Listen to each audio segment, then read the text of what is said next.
അവഗണിച്ചു. അതിൽ ഏറ്റവും പ്രധാനപ്പെട്ടത് മലപ്പുറത്തിൻ്റെ മക്കള് അവരങ്ങനെ പഠിച്ച് വളരണ്ട.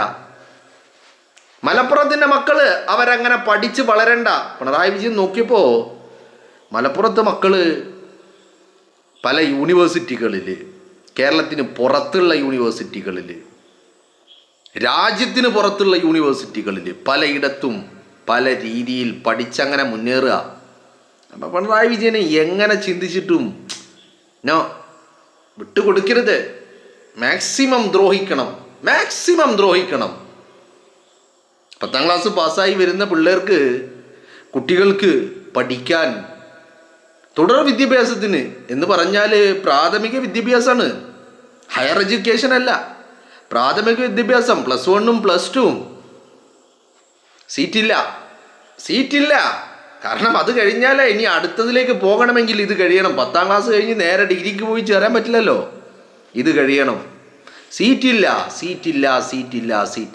10ാം ക്ലാസ് ജയിച്ച് കയറുന്ന കുട്ടികൾക്ക് പഠിക്കാൻ സീറ്റില്ല. അങ്ങനെ 10 വർഷം മലപ്പുറത്തിൻ്റെ മക്കളുടെ അവകാശങ്ങളെ പോലും നിഷേധിച്ചുകൊണ്ട് ധാർഷ്ട്യത്തിൻ്റെ ഒരു പക തീർക്കുന്നത് പോലെ ഒരു വൈരാഗ്യ ബുദ്ധിയോടുകൂടി മലപ്പുറത്തെ നോക്കിക്കണ്ടു. എല്ലാ മേഖലയിലും തികഞ്ഞ അവഗണന.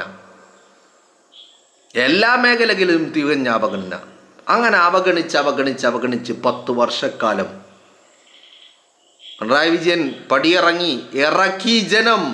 മലപ്പുറത്തെ ജനം ഒരെണ്ണം പോലും കൊടുത്തില്ല. 16-ൽ 16ഉം അങ്ങ് തീറെഴുതി കൊടുത്തു. മാറ്റം വന്നു. ആദ്യ academic year, first academic year UDF government വന്നിട്ട് ആദ്യത്തെ അക്കാഡമിക് ഇയർ ആണ്. ആ അക്കാഡമിക് ഇയറിൽ തന്നെ മാറ്റങ്ങൾ കൊണ്ടുവരാൻ സാധിച്ചു. എല്ലാം പരിഹരിച്ചു എന്നൊന്നും പറയുന്നില്ല, പക്ഷേ അതൊരു പ്രതീക്ഷയാണ്, അതൊരു തുടക്കമാണ്. കാരണം ഒരു സർക്കാർ വരുമ്പോൾ തന്നെ ഓൾറെഡി ഇവിടെ അഡ്മിഷൻ ആരംഭിച്ചു കഴിഞ്ഞിരിക്കുന്നു. അങ്ങനെ ഒരു ഘട്ടത്തിൽ തീർത്തും അവസാനത്തെ കുട്ടിക്കും സീറ്റ് കൊടുത്തിട്ട് അങ്ങനെ സാധിക്കില്ല. അപ്പം അതുകൊണ്ട് തന്നെ എന്നാലും അവസാനത്തെ കുട്ടിക്കും കൊടുക്കണം എന്ന് തന്നെയാണ് ആഗ്രഹിക്കുന്നത്. ആ രീതിയിൽ തന്നെ മുന്നോട്ട് പോകാൻ സാധിച്ചു. എന്തുകൊണ്ട് മുസ്ലിം ലീഗ് പൊതുവിദ്യാഭ്യാസം അത് വിട്ടുകൊടുക്കാതെ കഴിഞ്ഞ കാലങ്ങളിൽ പോലെ? ഞാൻ ഇന്നലെ ഞാനിങ്ങനെ നോക്കിക്കൊണ്ടിരിക്കുമ്പോൾ ഇന്നലെ ഒരു സംഭവം കണ്ടു. ഒരു കമൻ്റാണ്. ആ കമൻ്റ് കണ്ടപ്പോൾ എനിക്ക് വലിയ